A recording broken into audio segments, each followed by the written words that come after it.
നമസ്കാരം മലയാളി വാർത്തയിലേക്ക് സ്വാഗതം. പോലീസിനെ കൂടുതൽ ജനകീയമാക്കുകയാണ് ആഭ്യന്തര വകുപ്പ്. Toofan, the narco hunt, project zero തുടങ്ങിയ ജനകീയ പദ്ധതികൾക്ക് പുറമെ പോലീസിനെ കൂടുതൽ ജനകീയമാക്കാനുള്ള പുതിയ പദ്ധതികൾ തുടങ്ങുകയാണ് ആഭ്യന്തര വകുപ്പ്. LDF സർക്കാരിൻ്റെ കാലത്ത് നിർജ്ജീവമായി മാറിയ പോലീസ് കംപ്ലയിൻറ്റ് അതോറിറ്റിക്ക് പുതുജീവൻ നൽകുക എന്ന ലക്ഷ്യത്തോടെ ആഭ്യന്തര വകുപ്പ് പ്രവർത്തിക്കുകയാണ്. UDF അധികാരത്തിലിരുന്നപ്പോൾ ജസ്റ്റിസ് K. നാരായണക്കുറുപ്പ് ചെയർമാനായിരുന്ന കാലത്ത് അതോറിറ്റി അതീവ സജീവമായിരുന്നു. ലോക്കപ്പ് മർദ്ദനങ്ങൾക്കെതിരെയും പോലീസ് സ്റ്റേഷനിലെ മനുഷ്യാവകാശ ലംഘനങ്ങൾക്കെതിരെയും കർശന ഇടപെടലുകൾ നടത്തുകയും ചെയ്തു. പോലീസ് സ്റ്റേഷൻ പരിശോധനകൾ, പോലീസ് സ്റ്റേഷനുകളിൽ കംപ്ലയിൻറ്റ് അതോറിറ്റിയെക്കുറിച്ചുള്ള വിവരങ്ങൾ നിർബന്ധമായും പ്രദർശിപ്പിക്കണമെന്ന് കർശന ഉത്തരവ് അടക്കം ഇറക്കിയിരുന്നു. അപ്രതീക്ഷിത സ്റ്റേഷൻ സന്ദർശനങ്ങൾ പൊതുജന ശ്രദ്ധ നേടി. അതേസമയം LDFിൻ്റെ സമയത്ത് ജസ്റ്റിസ് VK മോഹനൻ ചെയർമാനായിരുന്ന കാലയളവുകളിൽ നിരവധി കേസുകളിൽ അന്വേഷണം നടന്നുവെങ്കിലും പല ഘട്ടങ്ങളിലും രാഷ്ട്രീയ സ്വാധീനം കാരണം അതോറിറ്റിയുടെ ഇടപെടൽ പരിമിതമായിരുന്നുവെന്ന ആക്ഷേപം ശക്തമായിരുന്നു. തുടർന്ന് ആഭ്യന്തര വകുപ്പിലെ അമിത രാഷ്ട്രീയവൽക്കരണം കാരണം ഉന്നത ഉദ്യോഗസ്ഥർക്കെതിരെയുള്ള പരാതികളിൽ അതോറിറ്റിക്ക് സ്വതന്ത്രമായി പ്രവർത്തിക്കാൻ കഴിയില്ലെന്ന് അന്ന് പ്രതിപക്ഷത്തായിരുന്ന UDF നിരന്തരം ആക്ഷേപം ഉയർത്തി. UDF സർക്കാർ അധികാരത്തിൽ വന്നതോടെ പോലീസ് കംപ്ലയിൻറ്റ് അതോറിറ്റിയുടെ കാലക്കേട് മാറുകയാണ്.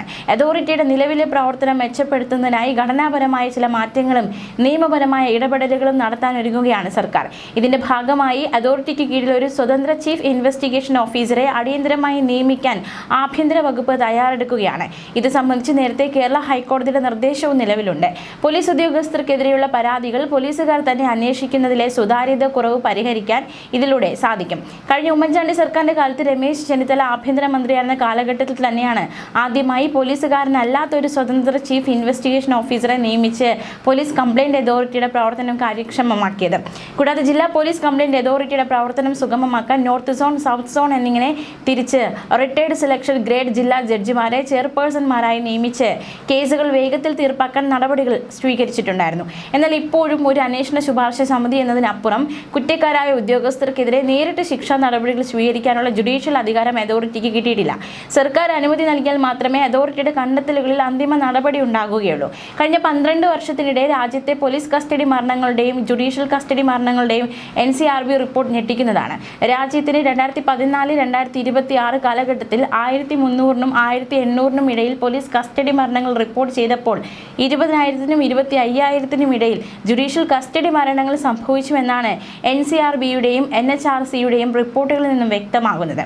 അതേസമയം കേരളത്തിൽ പിണറായി സർക്കാരിന്റെ കാലത്ത് 16 കസ്റ്റഡി മരണങ്ങളും റിപ്പോർട്ട് ചെയ്യപ്പെട്ടിട്ടുണ്ട്. ഈ സാഹചര്യത്തിലാണ് പോലീസ് കംപ്ലയിൻറ്റ് അതോറിറ്റിക്ക് പ്രാധാന്യം വർദ്ധിക്കുന്നത്.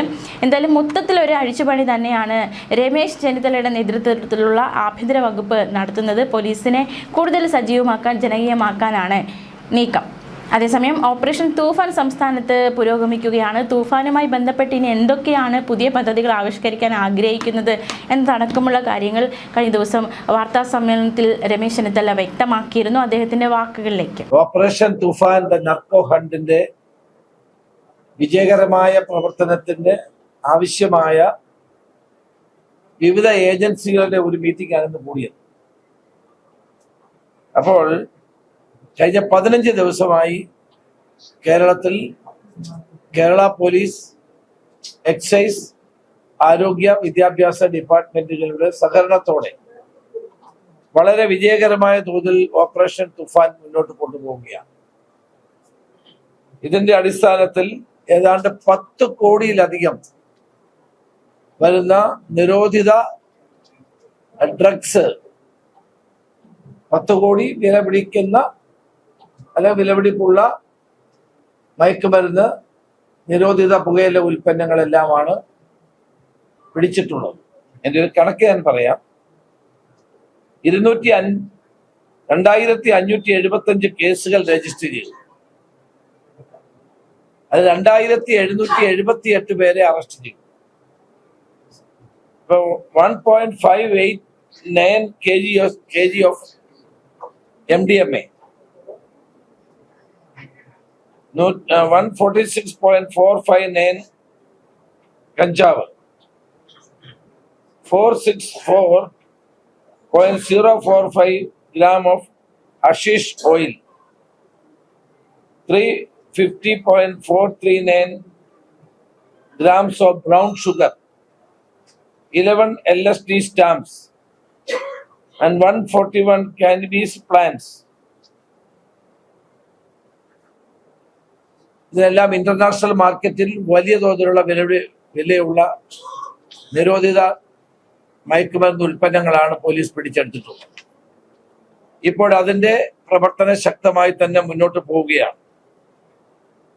ഇവിടെ ഇതിൽ തന്നെ 2575 കേസുകൾ രജിസ്റ്റർ ചെയ്തതിൽ 838 കേസുകൾ സ്മോൾ ക്വാണ്ടിറ്റിയാണ്, 78 കേസുകൾ മീഡിയം ക്വാണ്ടിറ്റിയാണ്, 24 കേസുകൾ കൊമേഴ്സ്യൽ ക്വാണ്ടിറ്റിയാണ്.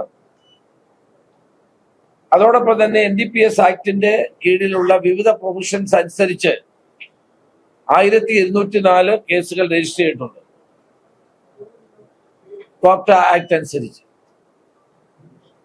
അപ്പൊ അതുകൊണ്ട് ഇന്നത്തെ യോഗം എന്ന് പറഞ്ഞത് വിവിധ കേന്ദ്ര ഏജൻസികളുടെ സഹായത്തോടുകൂടി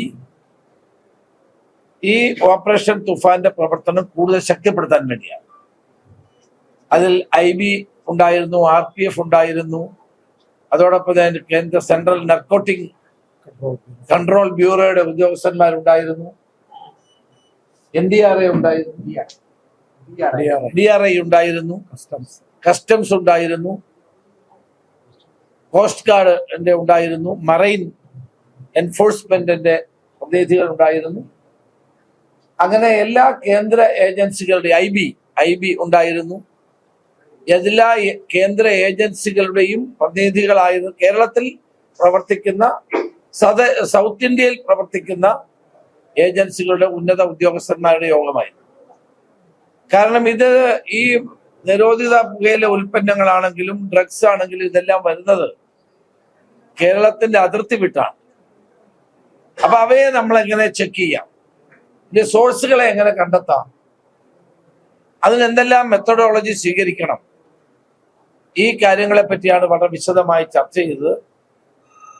ഇതിന്റെ അടിസ്ഥാനത്തിൽ എവിടെ നിന്നാണ് ഇത് വരുന്നത് എന്നുള്ള ഏകദേശ രൂപം പോലീസിന് ലഭിച്ചിട്ടുണ്ട്. ആ സോഴ്സുകളുടെ അടിസ്ഥാനത്തിൽ അതിന്റെ വഴികൾ കണ്ടെത്തി എല്ലാ ഡിപ്പാർട്ട്മെന്റുകളുമായി ഒരു കോർഡിനേഷൻ, കാരണം ഇതെല്ലാം ഈ നർക്കോട്ടിക്കുമായി ബന്ധപ്പെട്ട അന്വേഷണം നടത്തുന്ന ഏജൻസികളാണ് വന്നതല്ല. ഒരു വിധത്തിൽ അല്ലെങ്കിൽ മറ്റൊരു വിധത്തിൽ കേന്ദ്ര ഏജൻസികൾ എങ്ങനെ കേരള പോലീസിനെ സഹായിക്കാം എന്നുള്ളതാണ് ഇന്നത്തെ ചർച്ചയിൽ പ്രധാനമായി ഉരുത്തിരിഞ്ഞു വന്ന കാര്യം. അവരെല്ലാം ഓപ്പറേഷൻ തുഫാന് വൻ പിന്തുണ നൽകി കഴിഞ്ഞിരിക്കുന്നു.